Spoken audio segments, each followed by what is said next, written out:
যদি আল্লাহ তাআলা ওই আল্লাহর ওলিদেরকে যদি একবার যদি আবার যদি আসহাবে কাহফের যুবকদের মতো না দেহের মধ্যে রূহটা দিতেন, তাহলে তারা আসে আগে ওই খাদেম গুলারে জবাই করতো। জোরে বলুন ঠিক না? মানে যারা আল্লাহ কয়জন? আমরা কি মাজারে গিয়ে সেজদা করি? যারা সেজদা করে এদের কি ঈমান আছে? আল্লাহ ছাড়া কারো কাছে মাথা নত করলে কি ঈমান থাকবো? তাইলে আমাদের এই কথাগুলো বেশি করে প্রচার করেন। এই কথাগুলো তাহিরি তো 19 বছর ধরে এই কথা বলে।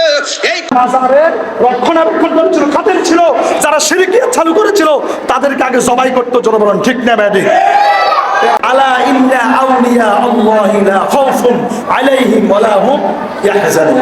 ফের হাজির, আল্লাহর ওলি দুনিয়ার জমিনে আছে, ছিল, থাকবে। ওলি মানে আল্লাহর বন্ধু।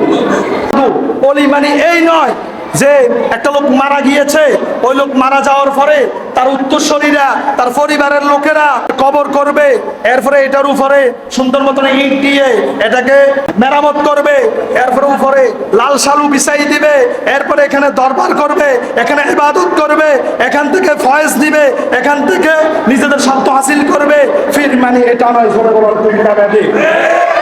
আমার মনে হয়, আমার দৃষ্টিকোণে যদি আল্লাহ তাআলা ওই আল্লাহর ওলিদেরকে যদি একবার যদি আবার যদি আসহাবে কাহফের যুবকদের মতো না দেহের মধ্যে রূহটা দিতেন, তাহলে তারা আসে আগে ওই খাদেম গুলারে জবাই করতো। জোরে বলুন ঠিক না?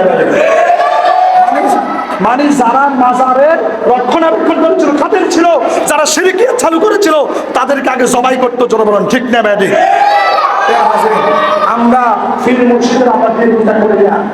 যেই দরবারে গেলে, যেই অলির কাছে গেলে, যে ফির সাহেবের কাছে গেলে বলবে 5 ওয়াক্ত নামাজ পড়ো, কোরআন তেলাওয়াত করো, রাসূলের সহিহ হাদিসগুলোকে আঁকড়ে ধরো। আমি বলবো সাদাকাতা, তিনি সত্য কথা বলেছেন। ওই দরবারে আমাদের প্রত্যেককে যেতে হবে। জোরে বলুন ঠিক না? ব্যাটে আপনি চাইলে আপনার ফির সাহেবকে আপনি খুশি করতে পারবেন না। কথা বুঝেন না? আপনি চাইলে আপনার ফির সাহেবকে আপনি খুশি করতে পারবেন না। পারবেন? কে কে পারবেন? হাত বলেন তো। পারবেন না।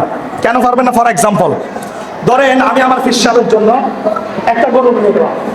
কি নিয়ে গেলাম? একটা গরু নিয়ে গেলাম। ফর এক্সাম্পল, আমি 1 লাখ টাকার একটা বান্ডিল দিলাম আমার ফির সাহেবকে। ফির সাহেব খুশি? ফির সাহেব কি? কথা বলেন না। খুশি না? খুশি। কিছুক্ষণ পরে আমি সারা ফির সাহেবের আরো মুরিদ আছে না নাই? হাজার হাজার মুরিদ আছে না নাই?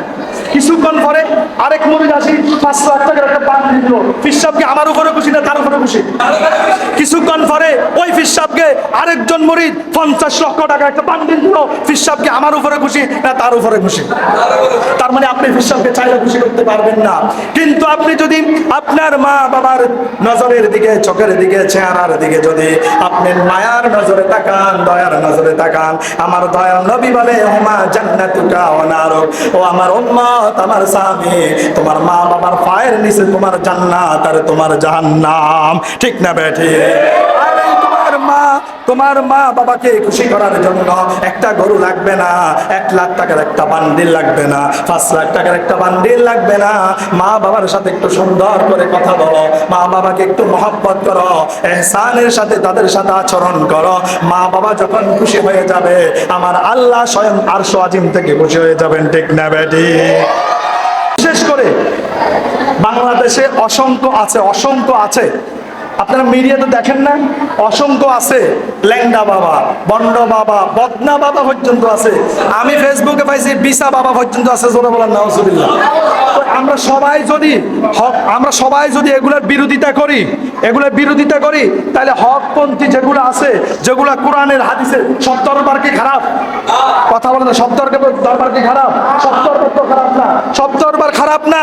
তাহলে ওই দরবারগুলা প্রমোট করা যাবে। ওই দরবারগুলা থেকে আমরা শিখতে পারবো। যেখানে গেলে কোরআনের জ্ঞান আছে, হাদিসের জ্ঞান আছে, কোরআনের জ্ঞান দিবে, হাদিসের জ্ঞান দিবে, আমাদেরকে সেখানে যাইতে হবে। ঠিক না?